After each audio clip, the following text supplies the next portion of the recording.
Ал бір жасар баласын тастап кеткен келіншек ата-аналық құқығынан айырылды. Маңғыстау облыстық кәмелетке толмағандардың істері жөніндегі мамандандырылған сот шешіміне орай көкек ана ұлын 6 айға дейін көре алмайды.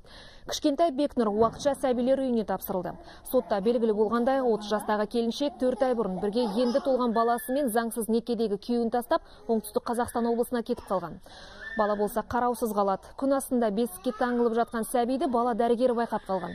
Полицейлердің араласуымен ол балалар ауруханасына жатқызылды. Аяғы сынып, жамбасы іріңдеп, құрттап кеткен. Әбден ашығып, ауруға шалдыққан Бекнұр қазір дәрігерлердің жіті бақылауында.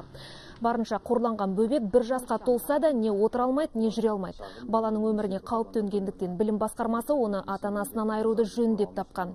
Перзентінің өміріне немқұрайлы қараған көкек ана болса, бұған қайын жұртын айыптап отыр.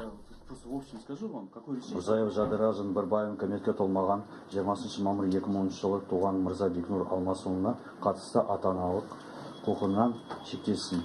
2010 жылы туған Мырза Бекнұр Алмасұлының асырауына 6 ай Мұрзаев Жадыра Жанбарбаевдан барлық еңбек табысын және басқа да табыстарынан 4/1 мөлшерінде алимент өндірілсін. Жақсы көрем, уайымдадым, конечно. Хабарласқанда күйеуім, менде телефон жоғалтып алған едім, олардың ешқандай номер болған жоқ.